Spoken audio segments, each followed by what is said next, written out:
अगर कोई व्यक्ति प्रॉपर तरीके से गेस कर लेता है तो क्या उसे कोई बड़ा पद दिया जा सकता है?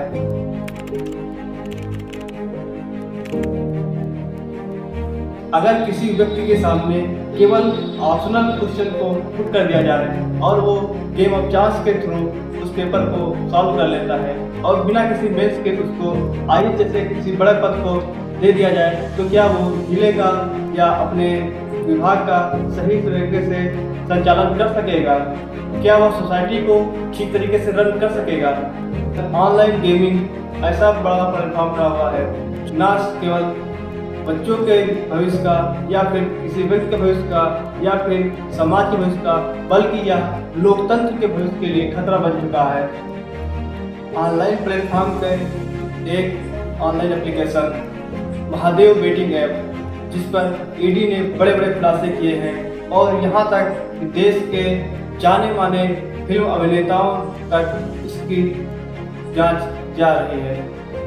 हैरानी की बात है कि इतना बड़ा घोटाला हुआ है जिसमें लगभग 5,000 करोड़ की हेरफेर के आशंका जताई गई है। ईडी ने महादेव बेटिंग ऐप के लगभग 4,000 ऑफिस पूरे देश में चिन्हित किए हैं, जिनमें हर एक ऑफिस पर लगभग 200 कस्टमर जुड़े हुए हैं और इनका डेली का बिजनेस 200 करोड़ रुपए का है। अभी तक इस मामले में 75 एफआईआर हो चुके हैं, 429 लोग गिरफ्तार हो चुके हैं। इसी के साथ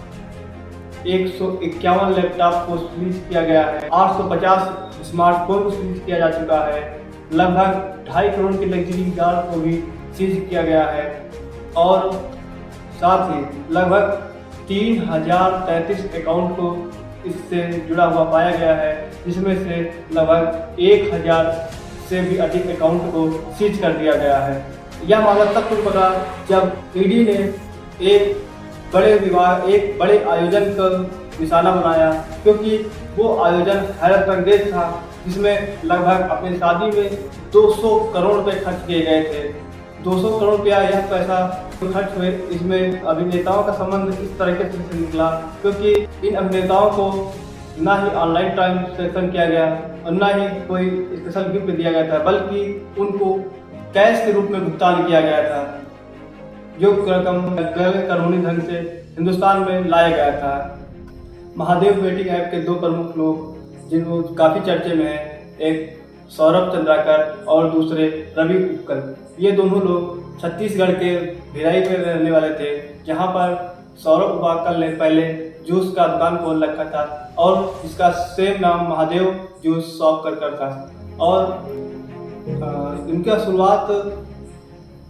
इनकी शुरुआत इस तरीके से होती है कि सौरभ का और रवि उपकर का दोनों का जो है ऑनलाइन बेटिंग गेम में दिलचस्पी हुआ और इन्होंने अपना ढेर सारा पैसा लगाया। शुरुआत तो ये होता है कि लोग जब ऑनलाइन गेमिंग में जुड़ते हैं तो वो शुरू में पैसे कमाते हैं, लेकिन आगे चलकर उनको नुकसान होने लगता है। ठीक ऐसा ही हुआ इन दोनों लोगों के साथ में। इन लोगों ने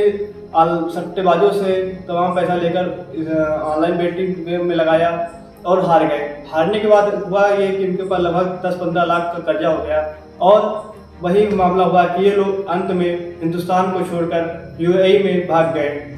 और वहाँ पर उनकी मुलाकात होती है पाकिस्तान के कुछ नागरिकों से, जिसने उनको एक शेख से मिलाया। उस शेख से मिलकर इन्होंने ऑनलाइन बेटिंग प्लेटफॉर्म को स्टार्ट किया और अपना बिजनेस स्टार्ट किया। अब समझ लेते हैं ऑनलाइन गेम क्या है और गैम्बलिंग क्या है, क्योंकि ये जितने भी बैटिंग ऐप हैं ये एक गैम्बलिंग का रूप ले लेते हैं, क्योंकि पब्लिक गैम्बलिंग एक्ट के सेक्शन 12 में स्पष्ट किया गया है कि जहाँ पर स्किल इन्वॉल्व हो वो गेम है और जहाँ पर स्किल का योजना हो वो गैम्बलिंग है। हालांकि जितने भी बैटिंग ऐप हैं ये अपने आप को बताते हैं कि this is not game of chance, this is game of skill, क्योंकि इनका मानना है या इनकी दलील देते हैं कि बैटिंग ऐप में ये लोग जो रहते हैं या भाग लेते हैं वो अपने दिमाग का इस्तेमाल करते हैं और दिमाग का इस्तेमाल करना एक स्किल है। गैम्बलिंग, बैटिंग या स्किल और ये गेम से जुड़ा एक और मामला है, तो पुराना मामला है जिस पर सुप्रीम कोर्ट में भी चर्चा हुई थी। Doctor Gyan Laxman versus state of Tamil Nadu, जिसमें माननीय सुप्रीम कोर्ट ने बताया कि एक मेयर स्किल है, क्योंकि इसमें फिटनेस, हेल्थ और ये सब चीज़ें भी जो है प्रभाव डालती हैं।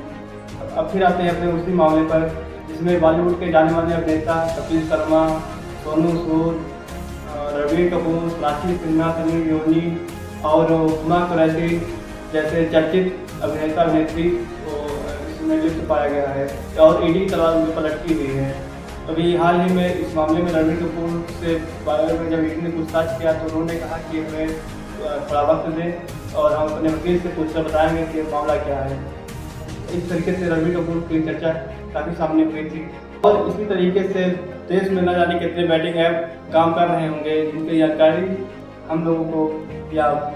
कोई मामला जब तूल पकड़ता है तब उसके बारे में खुलासा होता है। बहुत सारे ऐप जैसे Dream11, My11, जिनमें ये कंपनियां बहुत चालाकी से बताती हैं कि जो है ये सब चीज़ें जो जिनमें पैसे लगाता है व्यक्ति, ये स्किल है, लेकिन आप क्या डिफाइन कर सकते हैं इसको कि क्या है, या स्किल है या गेम ऑफ चांस है? क्योंकि कहीं से भी इसको गेम ऑफ स्किल नहीं बताया जा सकता है, क्योंकि एक